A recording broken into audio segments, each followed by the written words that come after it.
တန်း25ပြည်တာနဲ့တင်မင်းကိုအချိန်နဲ့ပေးပြီးနေ့စဉ်ရက်ဆက်လက်ထိုးနေရတဲ့ကဘာလူကြီးမင်းတို့ကျွန်တော်တို့လက်ရှိကဘာမှာအချိန်ကငွေလို့တင်စားသိရှိကြပါတယ်ဒါပေမဲ့အခုပြပြမယ့်ကဘာမှာတော့တင်စားတာမဟုတ်ပါဘူးအချိန်ဆိုတာတကယ်ပတ်စံတကယ်အသက်သွေးကြောပါပဲဒီကဘာမှာလူသားတွေဟာအသက်25ပြည်တာနဲ့အိုမင်းရော်မှုရက်တန့်သွားကြပါတယ်နားထောင်လို့ကောင်းတယ်မဟုတ်လားဒါပေမဲ့ကောင်းကင်ဘုံဆိုတာအလကားမရသလိုပဲကြောက်ဆက်ကောင်းတဲ့စီကံချက်တစ်ခုပါလာပါတယ်အဲ့ဒါကတော့အသက်25ပြည့်တဲ့မွေးနေ့မှာပဲလက်ကောက်ဝိဘော်က digital နာရီစတင်လည်ပတ်လာပြီးတက်တန်တစ်နှစ်ပဲအပိုရတော့တာပါဆက်ပြီးအသက်ရှင်ခြင်းရင်တော့လုံးလုံးပြီးအချိန်တွေရှာရပါမယ်ကော်ဖီတစ်ခွက်တောက်ရင်4မိနစ်ဘတ်စကားစီရင်2နာရီဆိုပြီးကိုယ့်အသက်ချိန်တွေကပဲပေးချင်နေရပါတယ်လက်ကောက်ဝိဘော်ကနိုင်ကနန်းတွေတုံညာဖြစ်သွားတာနဲ့ချက်ချင်းနှလုံးရက်ပြီးတည်ဆုံးသွားမှာပါ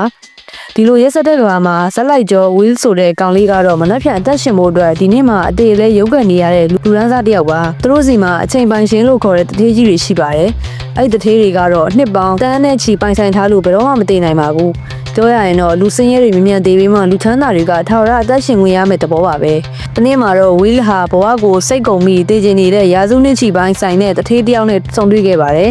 တထေးကဝီးကိုသူ့အချိန်တွေကိုအကုန်လွှဲပေးပြီးတရားပေါ်ကခုန်ကြတည်ဆုံးသွားခဲ့ပါတယ်ရုတ်တရက်နှစ်ပေါင်း100ကျော်ပိုင်ဆိုင်သွားတဲ့ဝီးဟာ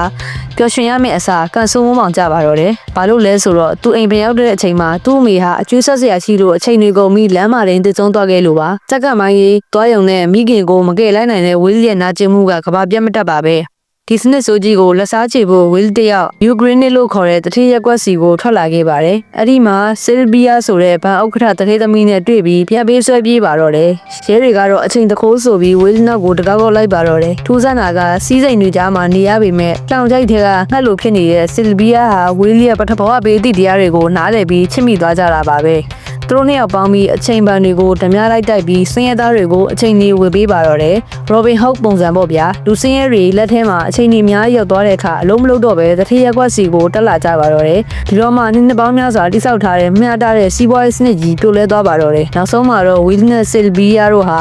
ပန်ကြီးတစ်ခုလုံးကိုဖောက်ပြီးနှစ်ပေါင်းတန်းကိုခိုးယူကလူတိုင်းကိုဝေလိုက်နိုင်ခဲ့ပါတယ်။အဲဆိုကြီးကိုဖျက်ဆီးနိုင်ခဲ့ပေမဲ့သူတို့နှစ်ယောက်စီမှာတော့အသက်ရှင်ဖို့အချိန်နည်းနည်းလေးပဲကြံပါတော့တယ်။ဒါပေမဲ့သူတို့ရှင်သန်ရမယ့်တရက်တာဟာ